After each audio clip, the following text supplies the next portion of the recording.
Travis d'Arnaud signed with the Angels. All right, what an intro. Way to kick us off. Welcome back to episode 2, episode 1.5. This might be the first episode for public consumption of the Fallbar podcast. Yeah, it might be. I think it will be. Yeah, it's probably our safe bet now that we kind of have our bearings here. Yeah, as long as it actually records us, that'd be nice. Yeah, it's basically just a MLB Free Agency crapshoot episode. Yep. Yeah, Which so obviously the big news of the day is about Travis d'Arnaud, which is not big news at all. No, but it's the biggest news we got. It's the biggest news we got. I think, Ryan, the actual biggest news we've got, which is something that we could talk about for a little bit, is the posting of Roki Sasaki. Yeah. He's pretty good. He's really good. He is pretty good. There are a lot of concerns, oddly enough, with his fastball because there was a comparison between Yamamoto and his Japan run value on his fastball and Roki Sasaki's run value in Japan on his fastball, and Yamamoto's run value declined a lot once he got to the MLB. And a lot of people were pretty concerned about Roki's because he's got that flat, runny fastball. Yeah, I was seeing similar things about that. It gets a lot more velocity than Yamamoto's, obviously, but it's very flat. People in Major League Baseball are much more accustomed to high velocity than they are in Japan. Yeah. So Sasaki throwing 97 or 98, I mean, it's still gas, but it won't be as much of an outlier as it is in Japan. Right. So it might be easier for Major League hitters to pick up. Yeah, for sure. He's got a great splitter. Very. I think his slider's pretty good. I don't know a lot about his He's slider. Like a sweepy slider. Okay. I'm pretty sure that's what it is. Don't quote me on that. He's going to need at least 3 pitches if he wants to be a starter. Yeah. That's the other thing, though. 4. I was reading somewhere that he's never thrown more than 120 innings, maybe. I don't know if that number is exactly right, but I think he's had 4 or 5 professional seasons in MPB, and he just hasn't accumulated a strong workload. And Yamamoto had, and he still got hurt, and he still missed time in his first year in the big leagues. And he was a couple years older than Sasaki is now. Sasaki's, 23? Yeah. So I think, I don't know, I hate to be the guy to say a big arm injury is on the horizon for someone, so I'm not going to say that, but I think whoever signs Sasaki is not going to be able to just flip him out there for 30 starts early, and they have to tread lightly. Yeah, I think it's going to be a lot like Kodai Senga's signing, where he was this big deal coming out of Japan, and then he signed for, I believe, $15 million a year. I think his contract was $345. Yeah. Maybe it was $375. Maybe it was $25 a year, but still, it was a lot lower than the hype around him. Yeah. Was anticipating. Same with oh my God, why am I forgetting his name? From the Cubs, lefty guy. Shota Imanaga. Yeah, that guy. A lot of hype around those two. The contracts were not as big as we thought they were. Yeah. But they've both been, Senga's had some health troubles, but they've both been good pitchers. Yeah. There's this hype because there's this guy that we've never heard of, and he gets to come into Major League Baseball to an affiliated club and be on the team right away. Yeah. That doesn't happen with the draft or with high school guys or with Right. international free agents. Yeah, but I think we could see some surprising signings with Sasaki because I think his contract value is not going to be as high as everybody's expecting it to be. It can't be. And I know I can't remember what the first thing he wanted was, but I know he wanted a good player development system, so we could see a Brewers signing, which would be kind of out of That would be nowhere. crazy. It's But, comfort and player development or something like I that. think that's what it was. I saw something similar to that. Or the Giants. Right. Well, let's think about the main players here. And the main players maybe are in relation to teams that have had success with Japanese players in the past, and also have good player development. Obviously, the champion Dodgers are at the top of the list because they have Ohtani, they have Yamamoto, they had Darvish. They have a history of having Japanese guys, and they're the best team in one of the best cities, weather-wise, comfort-wise. Same thing with San Diego. Exactly. The Padres have a good shot too. Yeah, and I think the Yankees are probably right behind them. I think the Mets might give it a shot, but I don't think it's going to be anything crazy. I think their only drawing point is Kodai Senga. Yeah. I mean, the Mets do need a starter, but I don't know if they're willing to take another jump like that on a guy that's kind of unknown again. The Mets especially do. with health. The Mets do have the chance, though. Like, part of the Mets pitch, and I guess this is true for all those 4 teams, is that we will be contending for a World Series for every year that you're under our club control. Right. Like, for the next 6 years, you are going to be the part of a roster that wins 90-plus games, that makes the postseason. Like, that, I mean, I don't know if that's attractive to them. I'm sure. I can't see how it wouldn't be. Yeah. But the East Coast teams that can say that play in New York. And playing in New York is another, like, cool, attractive thing. Yeah, So absolutely. I think there are a lot of teams with a shot. I don't want to just blindly put them on the Dodgers like some people are doing. Right, yeah. I mean, that's obviously like the best odds if you're trying to pick where he's going to go. But I mean, we could see a couple curveballs here and there, and yeah, I don't know. Maybe he wants to make his own legacy. Yeah, Like, maybe he doesn't want to be the guy that just followed Ohtani and Yamamoto. Maybe he wants to play for the Padres and play against them every October. or maybe he wants to like throw in the absolute curveball and play for like the Rockies. Maybe he wants to do that. I bet that Definitely doesn't. I want bet to do that splitter wouldn't be as good in Colorado. Probably not. And that fastball would ride even less. Even less, and it would get hit even further. Yeah. But I think if you're gonna pinpoint a contract number and a team, the most likely odds is probably 3 years, $90 million to the Dodgers. He can't even get that. There's a rule within NPB is if you have, it's like, you know how Otani's contract was like a few $1 million. Right. Yeah. If you come over without having played some amount of time in Japan, you're only eligible as like an international free agent.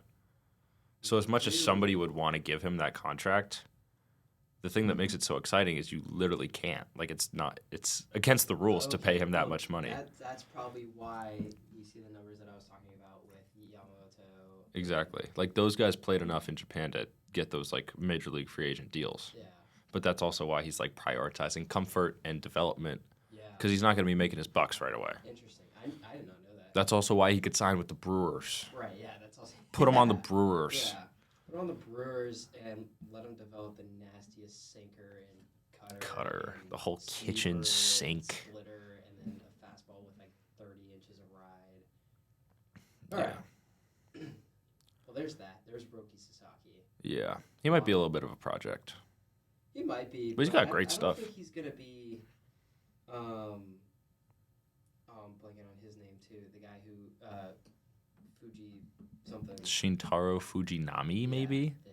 Where did he go? Like, Well, Oakland? He was with the A's, and everybody's like, holy crap, this guy's going to be insane because he's got a 100-mile-an-hour fastball, and he's got a devilish splitter.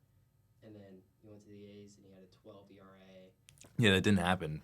I watched a TikTok on him the other day, or maybe it was on something. It didn't happen at all. And I'm going to look up his baseball reference because he has been all over the place now. He signed with the Mets at the beginning of this season and got DFA'd at the very beginning of the season and never made it past AAA afterwards.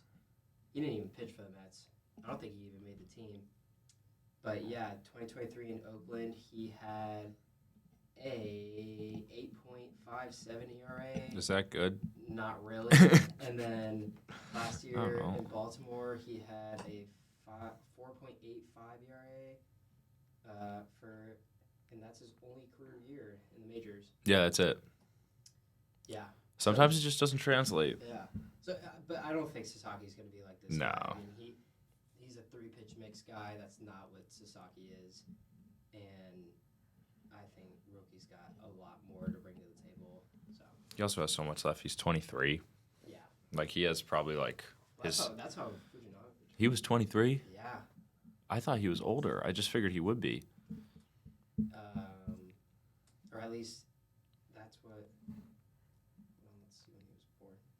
Oh, never mind. Okay, he debuted at 28. Okay. That's what I was thinking. Yeah, never mind. Yeah, that's not too old. I thought he was much younger. Also, like, let's keep in mind like the human aspect of this. Like, you're going to a country you've never been before to play the hardest sport on earth. Yeah, and you don't speak the language. Right. It can't be easy. No, it's not even easy. And Japanese players are doing great. that just to live.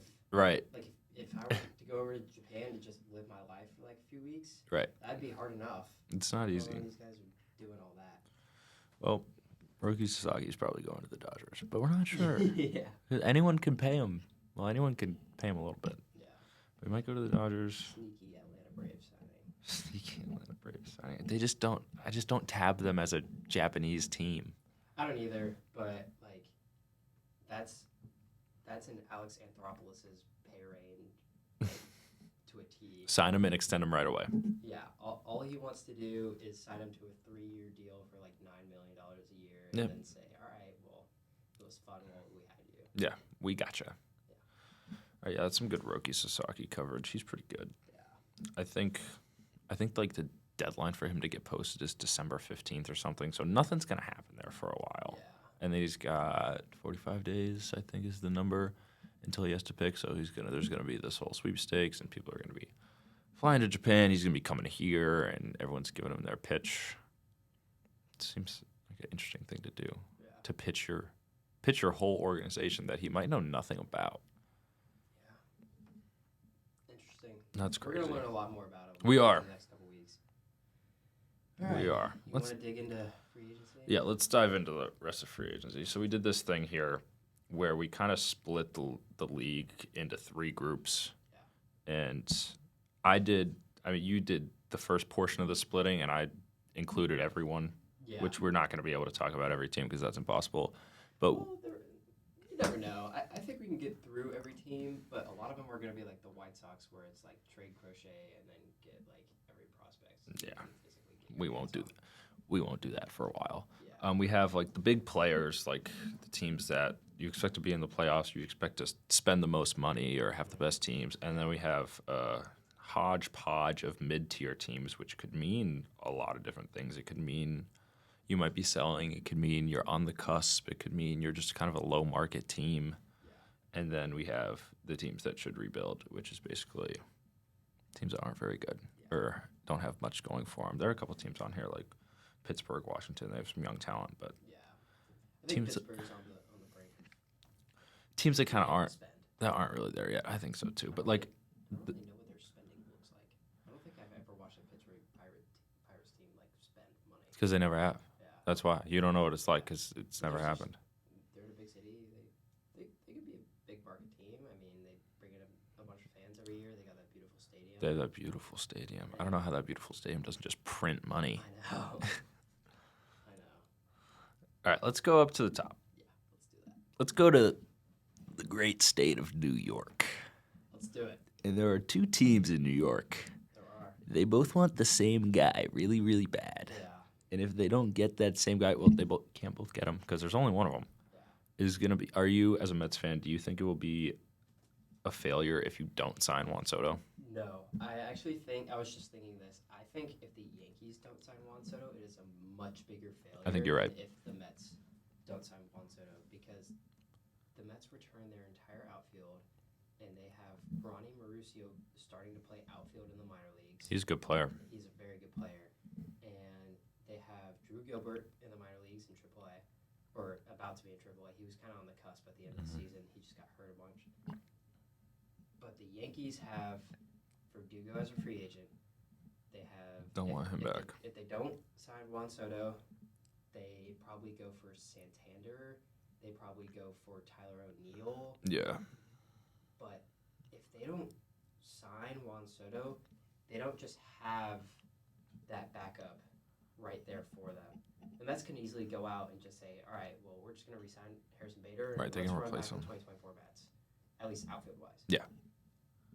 And they'll spend their money on Pete Alonso, and they'll spend all that $187 million of money that is going off the payroll on Corbin Burns, on Max Fried. Could be good. On all of these guys who are the biggest free agents right now. Tanner Scott. Wouldn't you just love some Tanner Scott in your bullpen? The Mets, while it would be amazing to have Juan Soto, it's not like we need him or the entire dynamic of the team changes. It's true. Because if the Yankees don't re-sign Juan Soto, they lose the guy that protected Aaron Judge all season, and they lose the guy who was their cornerstone outfielder, who, while he's not that great of a defender, is a lot better than their replacement, and his offense makes up for so much. And if they don't get Juan Soto, like, this outfield free agent market, and honestly the outfield trading market is just... It's a little thin. It's really thin. I mean, you got Anthony Santana, you got Teoscar Hernandez, you got Tyler O'Neill, as I mentioned earlier, Drix and Profar. There's some guys to go get, but these guys aren't Juan Soto, and they're not even close. The Yankees' offense in 2023 was miserable. It was very lost. It was hard to watch. They weren't scoring. They weren't really getting on base all that well. They traded for Juan Soto, and it made a world of a difference. Yeah. They still had holes, and they still had troubles here and there. I know they've got to figure out second base and third base and whatnot. But Juan Soto made such a big difference, and he got them to the World Series that they need to literally put a blank check out at, and whatever number he writes, they cannot say no. Yeah. Because or else they're right back to square one with their offense where they were last year. And it might be even worse. Yeah. Because Glaber's a free agent too. Yeah. Steve Cohen's not being outbid by the Yankees. Like, That's the thing. That's what makes it so hard. That's what makes it super hard for teams like the Red Sox, for teams like the Yankees, for teams like the Dodgers. Steve Cohen has already made it very clear that he does not want to be outbid. And that is really hard when money is talking about 90% of your game here. The rest is like you get to live in Los Angeles. Yeah. Or you get to live in Boston, Mass, I guess. I don't know. But I'd want to live in Boston, Mass. Well, you do live in Boston, Mass. Yeah, I know. It's a great time. Pretty close. I'm going to call up Teoscar Hernandez, tell him how fun it is to live in Boston, Mass. Yeah. But there's in MLB Free Agency, there's not a lot more than you can do except throw them a bunch of cash. Yeah, money talks. Money talks. You bet it does. In really just professional sports and free agency in general, like in life. There's besides like I mean, you can think manager, you can think like culture of the clubhouse, other guys on the team. But yeah. Like, I think the Mets are winning a lot of these arguments. Like you saw the Mets culture all year long. Carlos Mendoza is a fantastic manager, and he's a fun manager.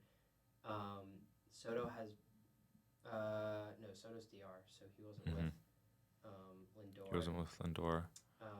But is Marte still on the Mets? Yeah. I don't know if Marte played on the team, but maybe not. But they're DR together. Soto. And it's still in New York because the Dominican population, I think it's more in the Bronx than it is in Queens, I'm sure. But the Dominican population in New York is higher than just about anywhere on the country, if I'm not mistaken. But regardless, the draw for Juan Soto is going to be money. And it's really hard to win a bidding matchup against Steve Cohen unless you're going over the top. It's true. And you're going to have, if you're not the Mets or the Yankees, you're probably going to have to give him a record-breaking contract. Maybe a Shohei Ohtani contract. It's possible. And it's just the market right now. If there were other outfielders, like if Mookie Betts was a free agent as well, we would be talking a whole different ballgame here because it's way different when you have multiple different outfielders. But when Juan Soto is the guy, there's a cream of the crop. Yeah, and like by far the best free agent in general, let alone free agent outfielder. That's where his contract is going to come into play. But yeah. Here's the problem. 29 Major League Baseball franchises will not start their season with Juan Soto. So we have to figure out what they should do should they not get him. I know you talked about this a little bit already with the Mets. If the Mets don't sign Juan Soto, it's not going to be the end of the world like it would be for the Yankees. Right. Because the Mets, there are other guys technically that the Mets could get, or they could re-sign Bader. Nimmo's still there. Try and re-sign Pete Alonso, and have a team that looks similar to how it did last year, which ended up in a pretty good playoff run. The Yankees, like you said, Santander is probably someone that they would have to get. I would be intrigued by them adding Jerks and Profar, someone that has the ability to hit from the left side Yeah. and at least stick them out in the outfield. Yeah. I think Santander is Hit more 315-foot home runs. more of a DH type in the short term, but also people have talked about the Yankees going after like Alex Bregman or someone like that to kind of fix their infield, because if you're in on Juan Soto and kind of banking on him coming and don't get him, you need to be able to like deviate from that and be able to make a big move. Now, seeing Alex Bregman on the Yankees would just be so bizarre. It would be really bizarre. But they're going to need, if they don't get Soto, they're going to need some freaking players. Right. And it's like the Dodgers are in the same position with the Mets, where it's like you have Mookie Betts and Tommy Edman, who both play 5+ positions. Yeah. And if you get Juan Soto, then it's great. You just stick him in the infield. And if not, then you throw him in the outfield. So it's like, it's not the end of the world either way there. They don't need Juan Soto. Yeah. That'd be the Yankees. The Yankees do, need yeah. Juan Soto. That's the difference. He was literally the crucial part of that really easy playoff run for them. Mm-hmm. And yeah, they had a fun time against those AL Central teams. yeah, those really mediocre AL Central They teams. kind of killed them. Yeah, everybody else would too. I mean, I don't know how the Astros didn't. It beats me. The power of friendship, brought to you by the AL Central. Yeah, the power of midship. Midship. Yeah, they made the playoffs. They had 3 teams make the playoffs. They did have 3. Who would have thought that? I don't really know how that happened. I could go on an hour-long rant about how that happened, or why that shouldn't have happened. But Yeah, it's kind of a fault of my Red Sox and some of the other American League teams just not putting their foot down when they should. Yeah, exactly. It's a fault of the Seattle Mariners. Yeah, whatever happened to the Score 0 Seattle on the Mariners? game and win. Yeah, we'll have to get into that a little bit. We'll get into that. I want to transition though to Juan Soto's former team, the San Diego Padres, Yeah. as they still are in the shadow of the Dodgers. Yep. They're losing Ha-Seong Kim, Mm-hmm. the free agency. Yep. Well, they could re-sign him, but Yeah. Ha-Seong Kim's going to be a free agent. Jerks and Profar is going to be a free agent. Joe Musgrove is getting Tommy John surgery, Yes. I believe. He hurt his elbow Yeah, he is. in the playoffs. I think he's already had it. Bogarts is a year older. Machado's a year older. Arise is good, but he's not worth much. Yeah. Because he can't run and can't play defense, but he can hit the ball.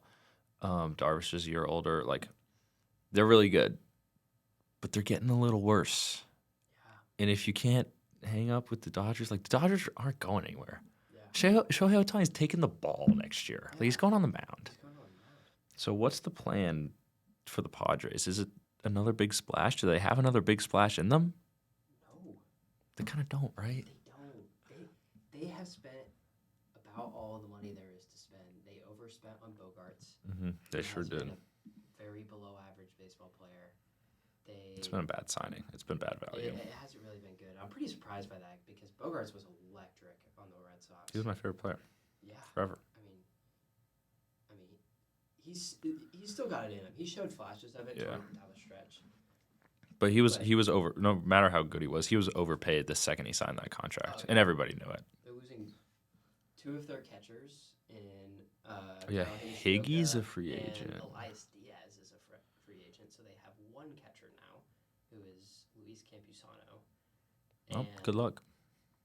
I mean, he's really just not that good. Manny's still there. Manny's gonna kill. of Manny's course. good. Fernando's still good. there Jackson because- Merrill's good. Yes, Jackson Merrill's great. That Jackson Merrill is probably the silver lining in the season, Mhm. and there's a little bit of a glimmer of hope there. But Ethan Salas is not ready yet. No, definitely not. And none of their big time prospects are ready yet. And Or they're gone because they traded him for Juan Soto, yeah, who's not going to sign with them anymore. He's gone. James Wood. He's gone too. James Wood is on the Nationals. Mackenzie Gore is on the Nationals. C.J. Abrams is on the Nationals. Exactly. So, Another silver lining for them was they got Michael King back, and he's Right. been fantastic. Yeah. He seems like he went to some like pitching witchcraft factory and just ended up being ridiculously good. yeah, I mean, they just made him more cross arm, and they lowered his arm slot. There's your sinker, And- changeup, slider. Yeah, now here's the grossest sinker slider combination you'll ever see. He's really good, but they do need They need more pitching help, like in their rotation, if they're going to keep up. Yeah, they have Cease. They have If King, they have King, Darvish. I they pulled have it up. Darvish. They're 4-5 right now, as according to Fangraphs roster resource, is former Yankees farmhand Randy Vasquez, and then your uncle's favorite knuckleballer Matt Waldron. Oh my God, Matt Waldron's their 5. So they have a good bullpen, but of course, yeah. we're Well, gonna they're need. losing Joe Scott. It's true. He's but gonna go somewhere else. We're gonna need to work on that, Padres. Yeah.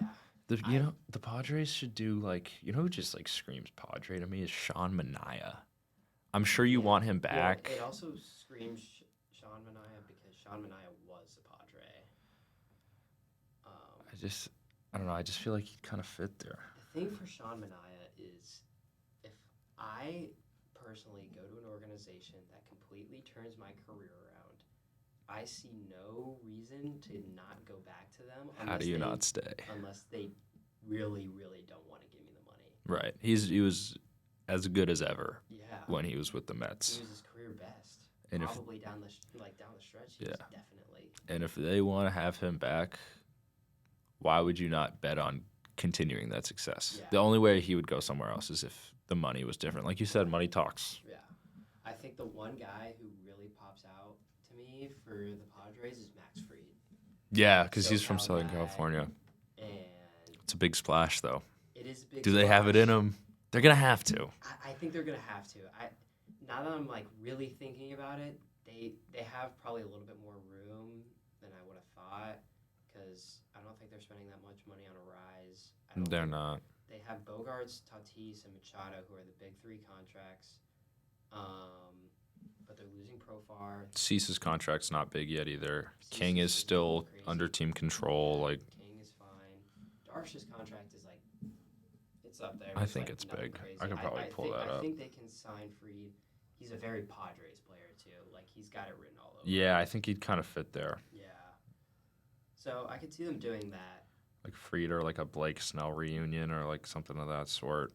Right. I gotta pull up their roster. Well, I guess you have it pulled up, but yeah, they're gonna need some. They're gonna need some depth too, because if you're losing Kim, I know you say you got a team full of shortstops, but Bogarts hasn't played short anymore. Yeah. Tatis is in right, Merrill's in center. Are you gonna move one of them back to shortstop? Then you have a hole somewhere else. Yeah. You gotta sign Kim and try to take advantage of the fact that he didn't play last year and say you didn't play any, so we're gonna pay you for cheap. Right. Give him a prove it deal. Yeah. And maybe give him a 1 or 2 year prove it deal. You got Cronenworth at first still. They might put a rise at first. I really think the move for them is to re-sign Kyle Higashioka until Salas comes up. And then you figure out how good he is. He's a serviceable guy. Yeah, I think he's going to be really good. I'm also kind of curious if their recent scandal kind of perked this up for me. Is he how old is he really? He probably actually is 18. Hey, but you never know. You really never know. Because he came on when he was so young. Yeah. You really never know. I don't think they're going to get Profar back. I know their fans love him, but I also think Profar is going to regress a little bit. I think so too. I think the writing's on the wall there just because he's old and it was a fluky season. I haven't looked exactly at his contact numbers. Oh, here we go. A little preview to the top 100 special. Yeah. Speaking of which, I didn't save my Excel doc. Oh, my God. Restarted on its own, so there goes 6 We've pitchers. Delayed the top 100 special. Yeah. We're back to square zero. I mean, his xWOBA was good. He was 92nd percentile in xWOBA. He didn't chase at all, 90 percentile. Oh, good for him. His strikeout and walk percentage were 15.1 and 11.4 That's respectively. really good. Which is 88 and 89th percentile. That is super good. His launch angle sweet spot percentage was 19th percent in the league, but I really don't look at it that much. I don't look at it either. The only thing is the squared up, hard hit, and barrel percentage are all dipping below the 70th percentile. See, that's where the slight or the inkling of regression can come in. Yeah, and that's where the age comes into where if you're not barreling up baseballs and your body's starting to move a little slower, less balls are going to leave the yard and less balls are going to go in the gaps. Does it say how old he is? 34 maybe? 31. Oh, he's 31. He's So, been around a long time. Not too bad. Yeah, he came up at like 19, I think. He came up really young with the Rangers. What you just described is kind of the beauty of free agency.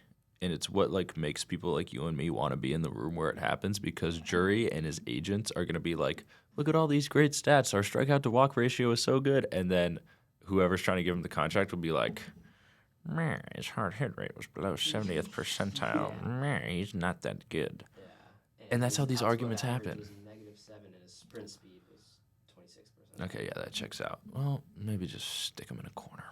Yeah, stick him in the corner or stick him back at third base where he belongs. Like, that's actually where he belongs because that's his primary Back when position. he was an infielder in 2014. Yeah. I mean, he's still listed on all the major websites as a third baseman. So. He's going to have an interesting free agency. I feel like he could go, like, anywhere. Like, he could play for, like, Cleveland or something. Yeah. All right. I kind of want to transition into 3 teams that, well, I guess less one of these teams, but the Braves, Okay. the Phillies, and the Rangers all seem to be missing that finishing piece. Now, the Rangers were that one team that I was talking about because they won a ring 2 years ago, so it's like they kind of found the missing piece that year, but more the Braves and the Phillies, where it's like the Braves won a ring 3 years ago. 3 years ago now, and they haven't really lost anybody besides Freddie Freeman. And they replaced Freddie Freeman, like, almost best you can. Yeah, with Matt Olson. In all seriousness. And then they called up Michael Harris, who's a slam dunk. And then you got all this talent all over the field. You got Sean Murphy now, who you've turned into a pretty solid player. He's good. Where do you go? You have they haven't made a big move in pitching at all. Yeah, they haven't made a Lopez big free was a agent. Slam dunk for them. Chris Sale was an awesome trade, too. Yeah, Chris Sale was huge. And then they'll get Strider back this year. They got Schwellenbach, who was great. But when their starting pitching was not in the game in the 6th inning, it was a problem for them. Their middle of the line bullpen was really not very good. I think up until this year, the Braves were confident enough in their starting pitching where they didn't have to make any big moves about it. Yeah. Because they were going to develop guys like they have. Yeah. Even if they only work out for a little, like Kyle Wright or Bryce Elder. Yeah. Even if they don't stick, they're going to have guys. And then once there were a lot of injuries and some more question marks, it really didn't go as well. So that's probably opened their eyes to make a big pitching move. Yeah. I mean, I can't see why you wouldn't want to try and re-sign Max Fried if you're the Braves. I can't see. Yeah, that's the guy I missed was Max Fried. Like, where I don't understand. They don't have any like massive contracts. They have Austin Riley on a big contract. They have Matt Olson on a like $13 million a year. They're all team friendly in their own ways. Like, they got Strider, Acuna, and Albies for a collective of $30 million a year. Just about, I think. Yeah, it's super cheap. So you have an MVP and a strikeout king and a really good and an all-star second baseman for $30 million a year combined. In what world are you not trying to sign the biggest free agent that you can, especially in the areas where you need it? Because their offense doesn't really need much. Because when their offense is healthy, it's a top 3 offense in the game. Why would you not go after shutdown pitching? Get Tanner Scott. Get like Jeff Hoffman. Yeah, get Jeff Hoffman. Steal him from your closest rivals. Yeah, and Carlos Estevez too. Yeah.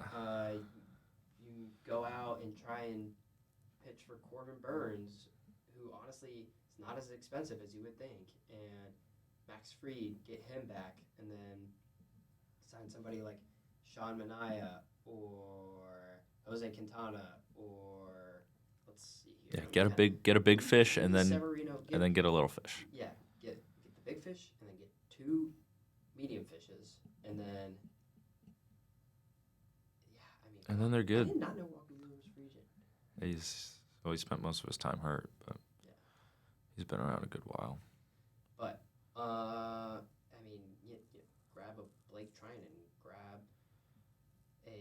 get Jesse Chavez, because for whatever reason, when he's on your team, he's the best He's player good. in the MLB. And when he's not, he's the worst one. Right. Literally just about last place. Yeah. I mean, there are so many relievers that you can build a power bullpen and a power starting rotation. You just have to spend the money. And then you don't have to worry about. All you have to worry about is injuries. And you already had your terrible luck year. That never really happens twice in a row unless you got guys that are made out of glass, which they really don't. I mean, Acuna now has 2 torn ACLs. So the jury's still out on him. You can maybe consider him injury prone, but Riley's not. Riley's not. Olsen's not. Michael Harris probably isn't going to be. Yeah. Sean Murphy, not really. No. Nothing big, at least. I mean, for the most part, they should And be on the field because we've seen them on the field. yeah. And we've seen them have really good regular seasons. They're just missing getting over the hump like they did in 2021. And if you don't do at least all of that, because I think they absolutely should do some of it to some extent, where do you go after Willie Adames at the shortstop position? You could. Get Orlando Arcia out of there. He doesn't belong there. There Not anymore. is no reason for him to be on a team that is trying to win the NL East. There isn't. Unless he's a bench bat, which he shouldn't be. He should be the White Sox starting shortstop or something like that. Yeah. That's kind of a role that he should be playing. Petition for Orlando Arcia to Yeah. pack up and move to the White Sox. Yeah. The Phillies are interesting. Yeah. I saw something today that they're willing to trade Alec Boehm, which doesn't move the needle too much, but at the same time, it's like you just had this crazy regular season. What could possibly be the notion of trading Alec Boehm? Like, what's that going to do for you? Yeah, like who are you gonna get for that? Who are you going to play at third base? Yeah. Do they have like an answer, I don't an option? Edmundo Sosa, like is he going to be your full-time third baseman? You definitely don't want that. And then like, I don't know. It's interesting. because correct me if I'm wrong, but Sosa was playing second base a little bit for them. A little bit. They just kind of float him out everywhere. Yeah. Probably a little outfield too. I don't know why I forget their true second baseman. Bryson Stott. There it is. But they're losing Jeff Hoffman, a big bullpen piece. Mm-hmm. So they're going to have to be active in that market as well. Everyone could sign Tanner Scott. Yeah. He's going to get so much money just because he's going to have so many people calling about him. Yeah. Their rotation's good. A little rotation depth is never a bad thing. Yeah. I'm very curious what the piece is going to be for them to win it all. Yeah. Is it like Tyler O'Neill? Is it a righty bat to kind of match with them? Like, It's got to be like 3 Tyler O'Neills. Because where do you put a guy like that though? Because if you want to have like Brandon Marsh in left, Johan Rojas in center. Nick Castellanos out there somewhere. Can throw Harper out there if you want to, but I think he's going to stay. Harper's going to stay at first, and then Schwarber's DH, and you don't want Schwarber to play there. They're not going to pay Soto. I don't think so. It just doesn't make sense with the way their team's made up. But like their lineup, basically, if you like draw a baseball field and put everyone out there, it's kind of set. Yeah. But I guess maybe this is part of why they want to trade Boehm and shake things up. Yeah. It hasn't been good enough. Yeah. If they want to win a World Series, it hasn't been good enough. I mean, I guess what you could argue they could do is trade Boehm, get a bunch of prospects, and then get the prospects you already had and the prospects you just got. And trade for someone and else. You throw them at somebody even bigger. Yeah, it's possible. Like, you know who would be, I don't know if I would say like a good Philly, but someone who they could go after is Luis Robert. Yeah. That would be a good fit. Like, if you trade Boehm, get some guys, and you throw like Rojas and like one of the pitchers, like if you are willing to part with Andrew Painter, because I'm sure that's someone who the White Sox would ask for, that could be the type of guy with the type of skill set to get them over the hump. Yeah. I don't know if they would do it, but I feel like that's something. Like, the Phillies are really good. There's not going to be a lot of guys that are tradable, like you can trade for them, that are going to be better than what you have. Yeah. So you kind of have to go big. You got to go big. You have to go big or go home because they're stuck in that NLDS, NLCS ground. Mm-hmm. You got to beat the Dodgers. You got to beat the Padres. You got to beat the Mets. You got to beat the Braves. And then they made it to the World Series, and They were close, but it just didn't happen. Yeah. So they've been right on the doorstep for a while. They're right on the doorstep. You got to figure it out because a lot of these contracts are gonna come sneaking up on you, and then there's a certain point where you're SOL. Yeah, definitely. All right, let's give the Rangers a couple minutes and then get on out of here. Yeah, we can give the Rangers a couple minutes, or do you want to talk briefly about one of these mid-tier teams? Because I'm pretty excited.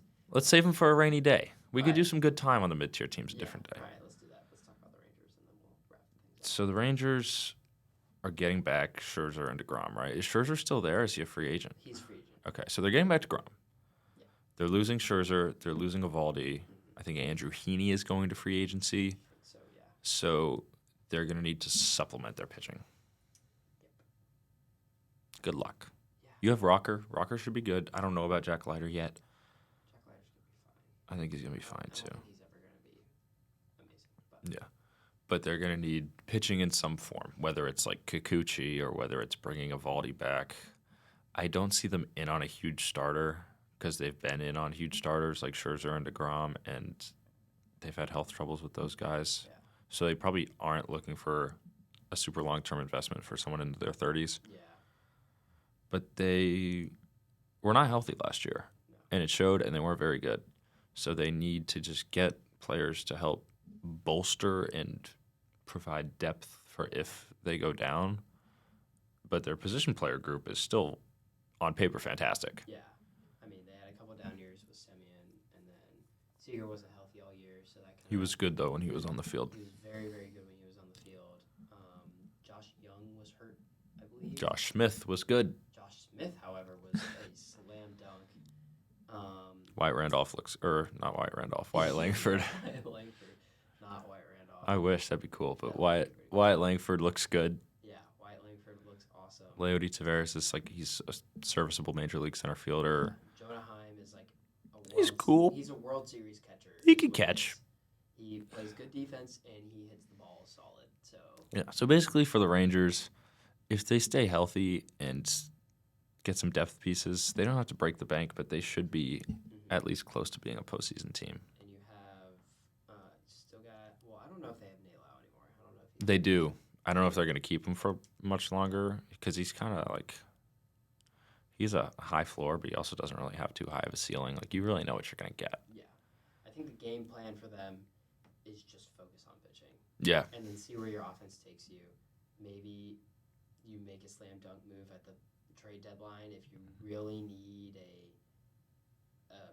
big hitter, like Yeah. somebody who's willing to be traded. There will be a guy Definitely. who They always come up. and you go out and you sign. I think they make one decently big signing. I think if Snell is not looking for $1 billion, then you give him a shot. Mm-hmm. I think you re-sign Evaldi. Maybe Yeah, that would look be at huge. Flaherty's 29, which I did not know. That would be a good signing for the Rangers. I would really like that for the Rangers. Let's see. I mean, Minaya is a guy they should look at. Like Nick Pivetta. Nick Pivetta is a guy they could look at. They seem to be able to develop pitching really well. So I'm not really worried about these guys who haven't had amazing seasons in the past because I think they can make them better. They just got to get him in the house. Yeah, they just got to get them there. Maybe overpay like $1 million, and It's okay. It's worth it if you win a lot. it's all right. And then you go out and you sell on bullpen because that was their biggest harm last year. Mhm. I think you re-signed Kirby Yates because he was unbelievable for God knows what reason. You look at Clay Holmes, you look at Chapman again, you look at Jeff Hoffman, you look at Tanner Scott, David Robertson, Paul Sewald, Hector Neris, Blake Trinan. I mean, God, There are a lot of names so here. many names here. Joe Kelly. Just get some guys to help you out. Yeah, just get. I mean, even like Adam Ottavino. Right. Like, Just give me two and then develop two kids that could help you a little bit. Yeah, And that's much better than where you were last year. yeah, I have to agree. Well, those are the big fish of the Major League Baseball offseason for the most part. The definitions are are a little fuzzy, but next time we're in here, I'm assuming there won't be too many huge moves to talk about. So we'll really dive into some of those mid-tier teams, some of those surprise teams, and that'll be a great time. That will be a good time. I'm excited, and I am excited to put this out for the public. Yeah, I think this one can go out. I think it can, as long as the audio's good, as long as everything else is good. We'll look it over. We'll, of course, look it over and chop things up, and then hopefully it'll go out on some sort of public platform. Yeah, we're going to do our best. We are. Thanks for listening. Yeah. Peace. Peace.